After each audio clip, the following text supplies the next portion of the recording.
Time again for Doc Jacques, your Addiction Lifeguard podcast. I am Dr. Jacques de Bruckert, a psychologist, licensed professional counselor, and addiction specialist. If you are suffering from addiction, misery, trauma, whatever it is, I'm here to help. If you're in search of help to try to get your life back together, join me here at Doc Jacques, your Addiction Lifeguard, the Addiction Recovery Podcast.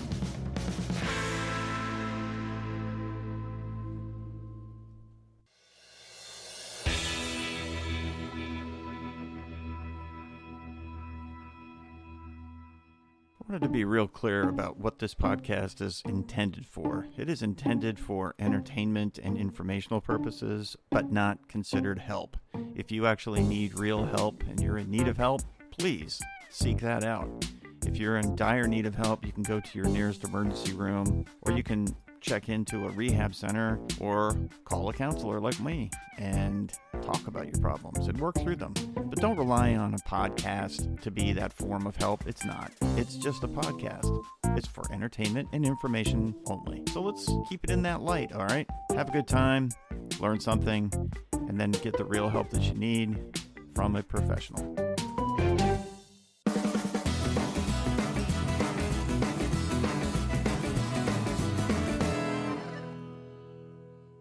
What happens when somebody is experiencing feelings of relapse? In other words, their body is signaling there's a sensation that they're uncomfortable with, and it causes them to have this desire to use again.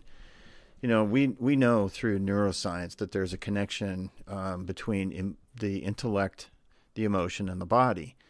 And there's technical terms for it. I won't go into them here, but when somebody is feeling something, when they say, I feel afraid, it's interesting that they don't really differentiate between physical feeling and emotional feeling. But the sensation of fear, because there is a neurological response that's way more complicated than most people would understand or even believe. But the sensation of the feeling of fear or discomfort can happen either in the body first, and then the brain and the emotions and the intellect, or it can happen the other way. So top down or bottom up. And when somebody is uncomfortable and they are a traumatized person and they have addiction and that's their way of coping with it, what they're doing is they're trying to shut down all those feelings that are driving these horrible experiences that they have. And so when I'm dealing with a client, for example, and they're sitting in my office and they're talking about things, they're talking about what they're afraid of, they start to have, I can see a physical change, right? They start to have a physical change when they're going into the description of that fear or the discomfort or the anger. And as I'm observing them, their breathing changes, their pace of talking changes. You can see that their blood pressure perhaps is going up or going down. I can see it. Their face is getting red, or maybe they're getting, that flushed kind of, or the white kind of pale look about them.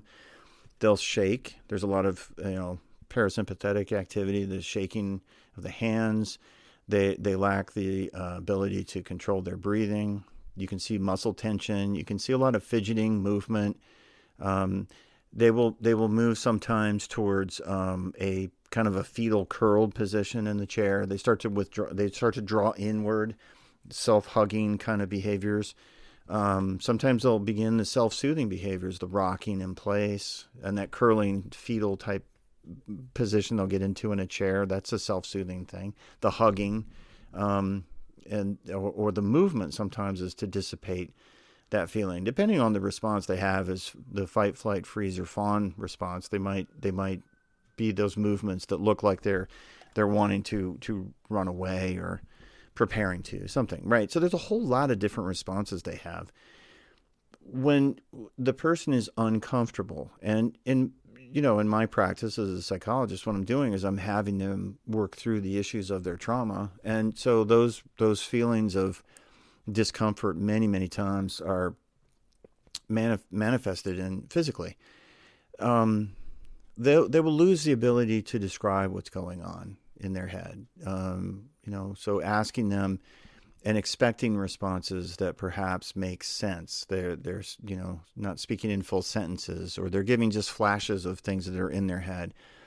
It's not that they're reliving necessarily the event that perhaps is being talked about, but what they're doing is they're reliving the feeling attached to the event. And so they'll lose the ability to accurately or coherently articulate and speak with whatever it is that's going on in their head. As a practitioner, watching the experience of that is both helpful and disturbing. You're seeing somebody that's in extreme distress, and if you have the ability to understand what it is that's going on with them, because you know their history, hopefully, as a therapist, I would, but what do you do with that, and what is that, like what is it that's going on? Is there some form of help they can get when they're like that? Yeah, being in another person's presence when they're there, but certainly when they're sharing it, it's perhaps, in my experience, something that people generally don't get an opportunity to do.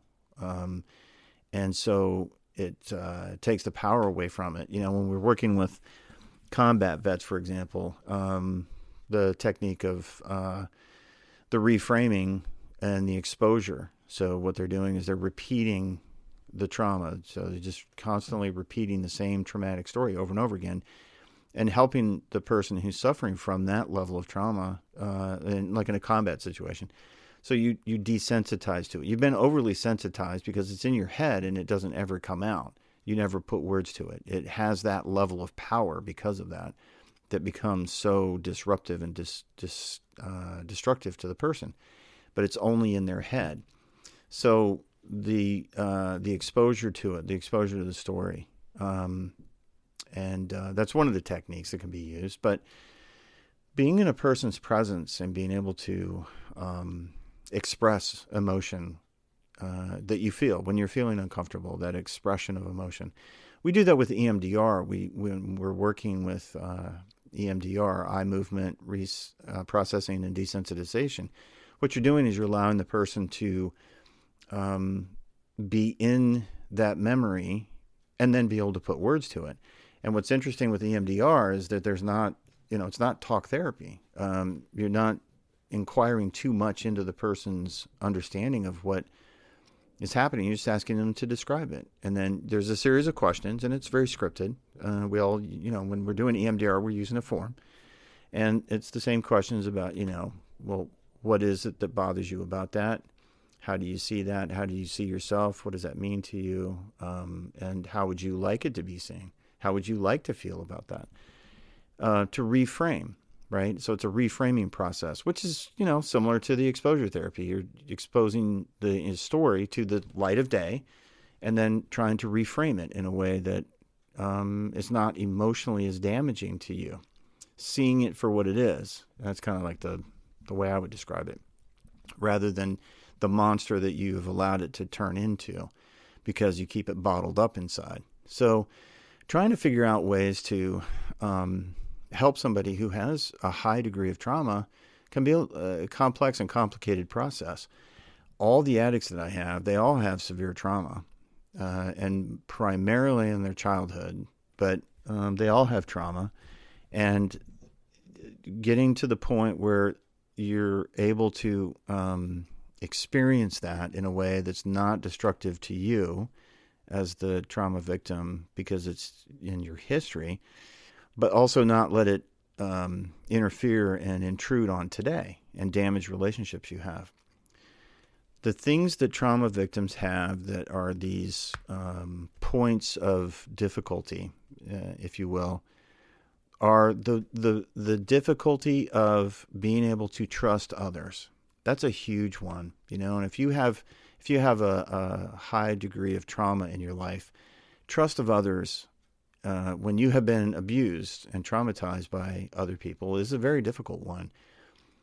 I was watching an old episode of a TV show, and this person on the TV show was a police officer, and he had been he'd had some kind of amnesia. He'd hit his head during an incident, and he'd been attacked as a police officer, but he couldn't recall what was going on. He had no memory of it.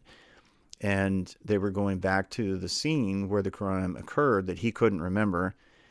and there was a car that backfired, and he immediately jumped for cover. And the other police officers were kind of standing there like, what is he doing? And it was a demonstration, although fictionalized, but it was a demonstration of the PTSD type reaction, of the unknown response to something that is a stimulus and conditioned in the environment, but the brain could not remember because of the trauma, because of a concussion. But he was in the place where the attack occurred. And so for him, he was experiencing the attack, but he couldn't remember it, right? But there was a part of his brain that did. That's what they were implying. And that's kind of what happens with people who are experiencing through the retelling of a story. They are in a small sense, they are being re-traumatized a bit because it's bringing up the emotion. But the bringing up of that emotion in a safe environment where they can feel and experience the acceptance and the support and care of another human being rather than in front of the abuser. It's a healing process. So you're making the reality something that is just a memory. It's not actively going on. So getting into a place where you can heal from the trauma. And so it's like, well, what does healing from trauma mean? It doesn't mean getting rid of the memory. It's always going to be there. But it's getting to a point where that memory doesn't harm you. However, I'm going to kind of preface that with the idea that given enough of a stimulus, you're going to perhaps be re-traumatized if the memory is just too strong. But it's recognizing when it's happening so you can ease off of it. In other words, you can back away from the situation, the description, the people, whatever's happening that's re-traumatizing you. I had an occasion to be sitting at a table with a bunch of different people. I ride motorcycles, so we had ridden somewhere, and there were about 8 of us, and we were just going to eat lunch and then get on our bikes and continue on our ride. So they didn't know me. This was the first time I'd been with them, and they were all, approximately my age or a little bit older at the time. I think I was in my late 40s, or I was actually early 50s. And 2 of them or 3 of them identified themselves as being people who were former military. So that conversation came up, and there are some that weren't former military, but the ones that were, and I just asked a couple questions. Were you in combat, or, were you just stationed here in the U.S., or, whatever your billet was? And a couple of them said, yeah, I was in Iraq, and another one was, I think, in Afghanistan. And they asked me what I do. And so I said, oh, well, I'm a psychologist, and I specialize in treating addiction, which for me is not treating addiction, it's treating trauma, but they happen to be using drugs or alcohol as a coping mechanism. And they're like, oh, wow, so it's you deal with trauma victims. I said, yeah. And I said, I deal with people that work for the government, former military, things like that. And so the conversation was evolving around that idea. And at one point, somebody in the group was asking one of the guys, well, so where were you stationed? And do you think that affected you? And so he started briefly talking about it. But he was able to recognize that he was starting to get re-triggered in his trauma. And I could see, because I'm trained in this, but I could see him starting to lose time and place. So he was starting to disconnect from the conversation. And it didn't take long for that to happen, actually. And I'd stopped talking at that point. And he said, as he's talking, he goes, could we change the conversation, because I'm starting to get kind of triggered here. I'm starting to feel it. And you could see it. I mean, I could see the changing in the gaze, the breathing, actually his tone, it started to turn more flat. But he was having all the signs of starting to regress into a PTSD state. And so we changed the conversation, and he was fine. But it doesn't take much sometimes to get to that place. It doesn't mean that you're going to every time. And certainly his example, and I did not talk to him afterwards to find out exactly what was going on with him that caused him to, what his past showed with that, that would, he had experienced that would rise to that level of PTSD. But then again, I didn't need to, because I know why, and I have heard those stories 100 times. But he definitely was having that experience, and he will always have the memory of whatever transpired while he was in the military. But the feelings that are attached to it are the things that drive the body, the functional changes. But it's also the emotional change. And so I think it's important, if you have trauma and you're successfully, healing from it, but it's important to recognize when you are getting activated, when those memories are starting to activate and you're starting to lose time and place. And he did a very good job of calling himself out for that, and to putting, trying to make an attempt to redirect the conversation away from it, which I gladly was able to do for him. But that's part of it. So it's not like you're going to forget, because you don't. It's your memory. If you were extremely traumatized, you may have repressed memories. Sure, and that is a thing. But, to think that you're going to be healed from trauma and then you're not ever going to have any kind of recall of the events. No, that's not true. It's whether or not those events can come back from the past and further traumatize you. Yeah, that could happen. The goal of trauma treatment is to get you to be able to be functional and engage in everyday life and not be burdened by the things that are traumatic. I've had clients in the past who, they really struggle. They are just locked in on this traumatic time period and they can't get out of it. But I often wonder, when they're working with and they say they're working with a therapist, I often wonder how effective that therapy is.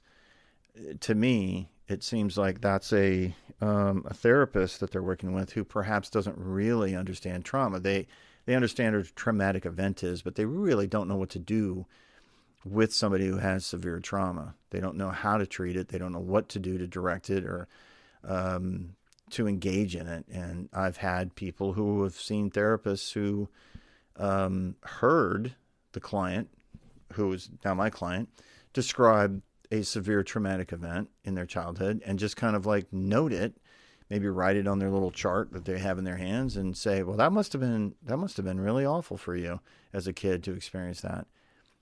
And then they pivot and go to another topic, because they just don't know what to do with that. And if that is the experience you've had in therapy and you really need to work on trauma, you need to find another therapist, frankly, because that's not a person who's comfortable with trauma. They're not a person, as a therapist, that's a therapist who's not comfortable with trauma and doesn't really know what to do with it. And that's okay. But it's not going to be helpful to you, especially if you have addiction, because you need the help with the things that are traumatic in your life. And that's not going to help you. What will help you is somebody who can help guide you through that trauma experience and the traumatic, life that you've lived and self-destructed because you're trying to cope with drugs and alcohol and trying to kill yourself with it.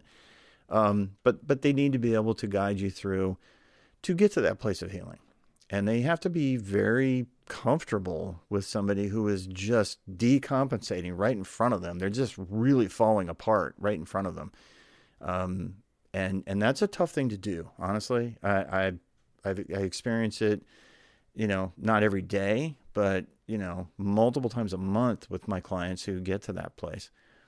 And, it's a tough thing to witness it, but it's tough to know what to do with it when it arrives in front of you. So trying to get to a point where you're healing, exposing the information to the air, to the light of day, in the presence of another person, will help you get to that place where you're having that. So that healing experience. So when you're working on recovery, and you take away your primary coping mechanism, drugs, alcohol, food, gambling, shopping, porn, whatever, and there's nothing else, you got nothing to cope, you're just going to go right back to it. And, it's okay that happens. I get it. Hopefully, the people around you get it, because you haven't found the thing that's going to help heal you. So when you're really, really, really in a tough place, and it's difficult, and that's why rehab is a good starting point, because it's hard to regulate when you're so deregulated. You're so dysregulated in a way that there's nothing that's going to reach you. And so there's severity of addiction. The easier addict to deal with is the one that's somewhere in the middle of their addiction. The early entrance into addiction is tough because you can't convince the person that that's actually really a problem, because it's not yet, but it's going to be. And the person that's, in the later stages of addiction, they're very difficult to deal with, because they're so entrenched in that coping mechanism. So that's why I keep saying to people when I talk to them about addiction, like, you got to go to rehab. And what's the point of rehab? The point of rehab is to give you a physical barrier between you and your drug of choice so that you can work on those things that are causing you to be dysregulated. So the mind, body, and the intellect, the emotion, and the body responses to trauma are greatly affected by the environment, the stimulation of that memory, perhaps something that parallels the memory, but it's also what you're doing to treat it. Not you individually as the addict treating it. No, I'm not saying that, but what you're doing to get the treatment that you need. And you're using drugs and alcohol, but now what are you going to use? But I guess primarily what I want to get across today is that you fully understand that there is a very strong, scientifically supported understanding of a connection between the intellect, the emotion, and the body when it comes to how we receive information, how we retain that information, the memories, if you will, the memories, right? I remember things, my body remembers it, my mind remembers it intellectually, and my emotion remembers it. And you have different responses to each one of those forms of memory. So the body memory can be one where you feel sick, or you feel pain, ghost pain, or pain, repetitious pain in a part of your body that was injured. Bessel van der Kolk and Dan Siegel and Stephen Porges, all the leading scientific researchers and theorists and practitioners of that body retention of memory can speak to that. And there's a lot of books on that. There's a lot of things on the internet. I can encourage you to look, on YouTube and listen to people talk about it. Stephen Porges is a good source. Stephen Porges is a neuroscientist who talks extensively about the science behind the connection. Dan Siegel is a scientist as well, but he talks more in kind of these these a little bit more difficult to follow esoteric type approaches to it, but the connection between the emotion and the body and the retention of that memory in the body. Bessel van der Kolk, very good individual to speak to those connections. And Gabor Mate also talks extensively about that in his work. So if you really want to understand like the scientific connection there, or the application of that scientific theory, Gabor Mate is very good at that, and he does a very good job of explaining it. So I would encourage you, if you're traumatized and you want some education or some understanding, that would be a very good way to try to do some research on that. And I would encourage you to do that, because you know what? As an addict, listen, man, it's not your fault that you're having these responses. And until you get that help, the type of response you have is not really under your control. And that's okay. Because you can't heal yourself without help. You can't. You have to participate in the healing, but you're not going to heal yourself. But I'm going to caution you, reading a book or watching a YouTube video where somebody talks about these things is also not healing. That is just simply exposure to information. but it's the application of that scientific theoretical approach to treatment that you need to experience. So if you don't get that, then you're not ever going to really probably ever get there. You're just going to know all about it, but you're not going to have it. So going to rehab first, and then after that, getting into some effective treatment for your addiction, for the recovery of your trauma. That's where you need to go. So I would encourage you to do that. Well, look at that. Another episode of Doc Shock, Your Addiction Lifeguard. In the books, as one of my friends used to say. Really appreciate you listening. And if you would like to be on the show, I'd love to hear from you. I love hearing from people in recovery, people trying to get into recovery, clinicians. Hey, feel free. Reach out to me. I got some recent inquiries. I'm trying to book some people for you to get more than just my words of advice. But if you need help, go to rehab. Reach a therapist. Do something, because ending your life to save your addiction, that's just crazy. Don't do that. Get the help so you can be sane, stable, and sober. So if you do like this podcast, come back. And until the next time, this is Doc Shock saying, see ya.